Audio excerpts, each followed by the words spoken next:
have only a shorter amount of time today, which would be good to keep me kind of in some bounds. I don't know if we'll make it through chapter 17, but we're also going to go right ahead and get started. I typically ramble a little bit, which is unnecessary. So we'll just jump right in. Okay, so in chapter 17, the chapter heading says Nephi is commanded to build a ship. His brethren oppose him. He exhorts them by recounting the history of God's dealings with Israel. Nephi is filled with the power of God. His brethren are forbidden to touch him, lest they wither as a dry reed. That's pretty intense. It's about 592 to 591 BC. So a little, like before, we've been having kind of a greater range, 8 years. This is 1 year range. And it came to pass that we did again take our journey in the wilderness. And we did travel near, so remember they got married, and then Nephi broke his bow. They murmured, and then they repented, and then the Liahona, that little compass, showed them how to get food after Nephi made a bow out of sticks and wood. Anyway, and then after they were married and had food again and had supplies to go off into the wilderness, it's now time for them to head back out into their journey. Because remember, the purpose of their journey wasn't to be in the wilderness forever. It was for them to find the promised land, a land that the Lord had prepared for them to go and to live the gospel and to build a nation, I guess, if that's the right way to put it. Every time I talk, my lips get dry, so it's probably a common thing where I'll use my Chubby Chap root beer flavored natural chapstick. Anyways, it came to pass that we did again take our journey in the wilderness, and we did travel nearly eastward from that time forth. And we did travel and wade through much affliction in the wilderness, and our women did bear children in the wilderness. And so great, could you imagine being pregnant, first of all, in the wilderness, like traveling in the wilderness, but then being pregnant? I mean, but then actually having your kids in the wilderness, I just can't even.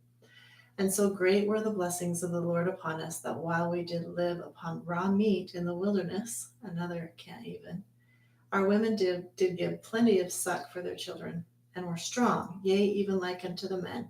And they began to bear their journeyings without murmuring. And even that, there's something, the obedience, it's got to be the sheer obedience, being, you don't have a lot to choose from. You learn to make do or do without. And a lot of times, at least in my life, when that has been the case, it's like a fine tuning period. And maybe I learned to eat healthier food, or maybe I learned to prepare food in different ways, or there's lots of different things that happen. I don't love it in the moment, but I don't know if this rings true for you, but those are the fine-tuning moments. And they said they were stronger, they were strong like the men, and they didn't murmur in their wanderings, which is fantastic. And thus we did see that the commandments of God must be fulfilled. And if it so be that the children of men keep the commandments of God, he doth nourish them and strengthen them.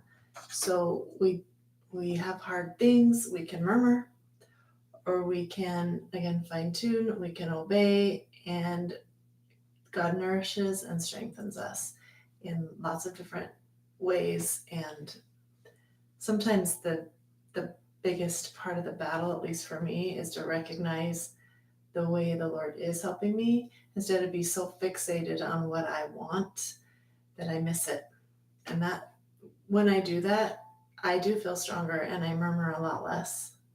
When I'm just wanting one specific thing and I'm not getting what I want, I can miss the miracle, and I can complain myself into not feeling very good. Maybe I'm the only one that does that, but this is just hitting me really hard right now. So he provides he provides means whereby they can accomplish the thing which he had commanded them. Wherefore he did provide means for us while we did sojourn in the wilderness.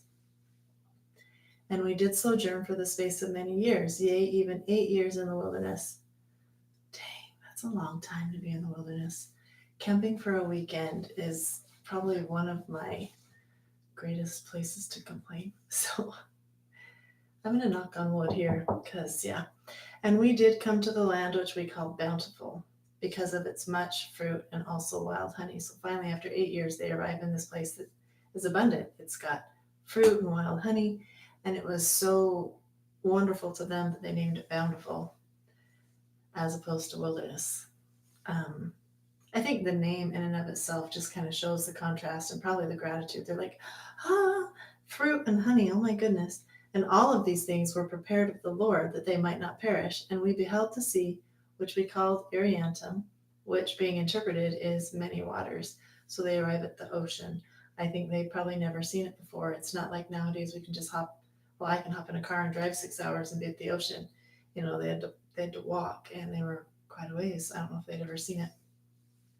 And it came to pass that we did pitch our tents by the seashore, and notwithstanding we had suffered many afflictions and much difficulty, yea, even so much that we cannot write them all, we were exceedingly rejoiced when we came to the seashore, and we called the place Bountiful because of its much fruit.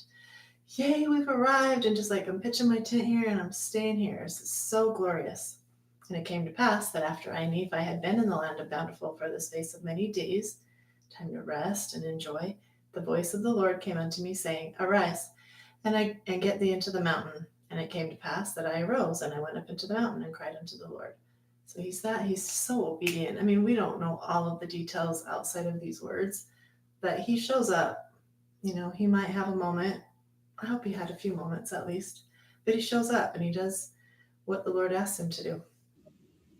And it came to pass that the Lord spake unto me, saying, Thou shalt construct a ship. That's no small task. And after the manner which I shall show thee, that I may carry thy people across these waters. So just imagine, okay, we were 8 years in the wilderness and had so many afflictions that we can't even write them all. And the ones that he's written are pretty big, in my mind at least. And then they finally get to this place where there's lots of food, there's the ocean. I mean, even just being by the ocean is cathartic and just can be so filling, right? And now I want you to build a ship. Never mind that you've never built a ship before. And you're going to have to leave and bring all the people across this big, vast ocean that I imagine. I mean, I've been to the ocean many times. Being in the ocean is scary to me a little bit. If I'm on a boat with someone that knows what they're doing, I'm typically fine. But when the water gets a little rocky, I get nervous. And here they are, likely never seen the ocean.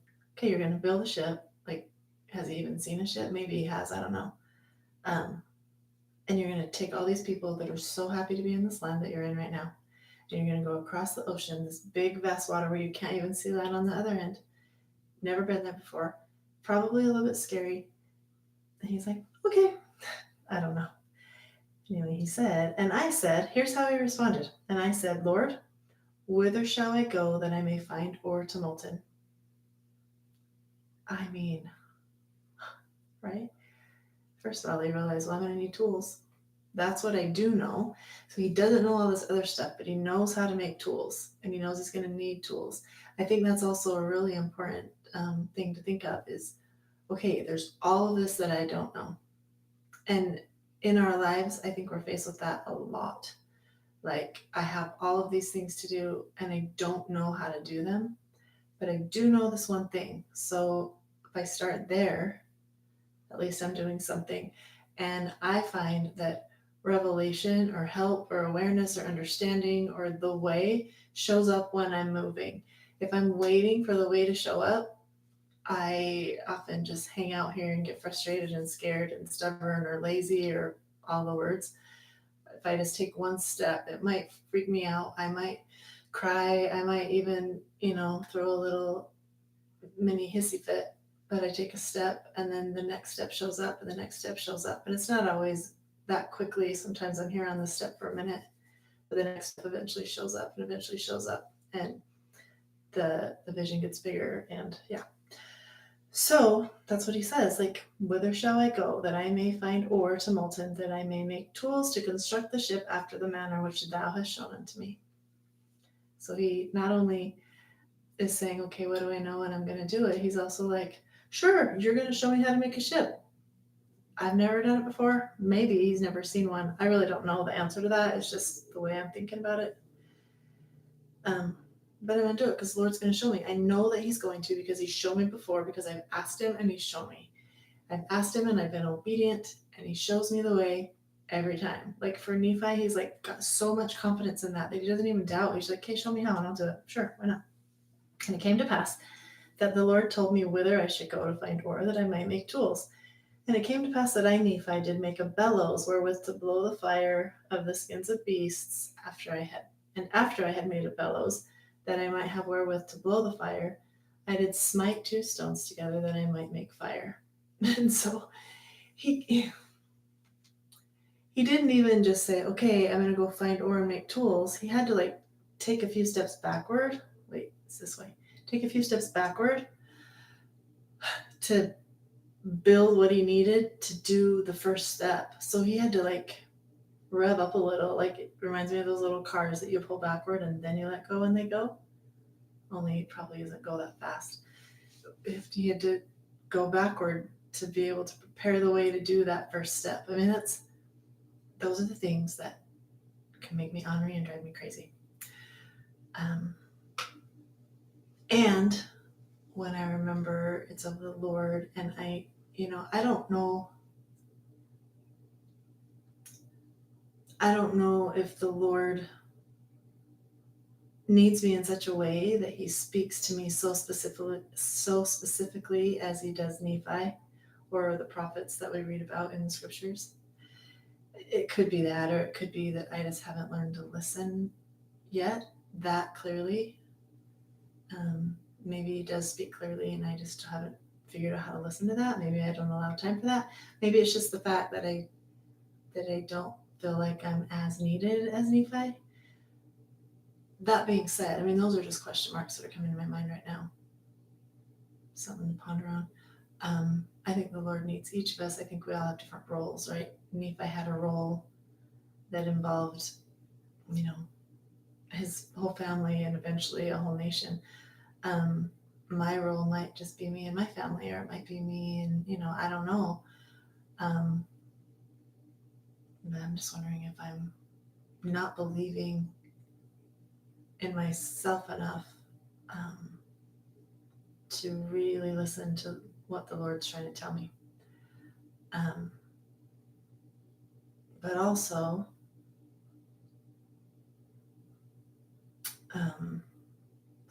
I forgot the point I was going to make because that question just is sticking with me in my brain. Oh, I was just going to say, I don't know if he speaks that often, if he needs me that much, but also, like, do I listen that specifically and in that much detail? And instead of thinking that, what am I doing wrong? Or why are you punishing me? Or why can I never do anything right? Or all the thoughts that tend to come up, do I ever just, like, okay, and I'll do whatever it takes and be okay having to go backward a few steps sometimes. I definitely haven't been super pleasant in my own steps backward that I've had to take over the last yearish or so. Just being, I don't know, not harshly, but a little bit chastised and a little bit aware of some what lack I yetness here. And I only have a couple minutes left, and so I'm just going to read the next couple of verses and I'll stop. For the Lord had not hitherto suffered that we should make much fire, as we had journeyed in the wilderness, for he said, I will make thy food become sweet that ye cook it not. So he hadn't, that's why he had to make a bellows. He didn't have one. They didn't have to light fire. They weren't supposed to light a fire. So that sometimes too can be like, but you told me not to and now you're telling me to. It's like, we can get so confused. We need to remember there's seasons and that there's steps and there's a process to things. So, and the Lord is still speaking, and I will also be your light in the wilderness, and I will prepare the way before you, if it so be that ye shall keep my commandments. Wherefore, inasmuch as ye shall keep my commandments, ye shall be led toward the promised land, and ye shall know that it is by me that ye are led. And I think that's one thing, regardless of our role or how important, how big or how often or how, whatever our role is, we can, and maybe the first step of belief that I can take. It's not a first step because I've done it before, but sometimes I have to go back to the first step to remember things. But maybe the step right now is to remember and know that it is by me that ye are led. It's by the Lord that I'm being led. It's by the Lord that we are being led, and He will lead us. And we have to keep the commandments, and that one of those commandments is to trust the Lord thy God with all our heart, with all our might, mind, and strength, and lean not unto our own understandings, right? If we acknowledge Him in all thy way, all of our ways, all the things, He will direct our paths, and that's a really important thing to remember always, but maybe especially nowadays, because life is a little bit crazy and conflicting and confusing, and we even have AI to confuse us, like, is this really true, or is this somebody? Anyway, there's just so many things that can get in our way, and it's just solidifying that prophets know what they're talking about, and that they can see ahead and they can see around corners. When President Nelson was admonishing us all to really get clear on how the Lord speaks to us, how do I hear Him? It's more important now than ever, and strengthening that trust, and then knowing that the Lord is with us and learning how to hear Him. We can also build ships. I could tell you a story. My husband built a new room on our house at one point. He'd never done it before. And he said it felt similar to how he imagined Nephi might have felt in being taught how to build a ship step by step by step. So anyways, we'll finish chapter 17 next time. See you later.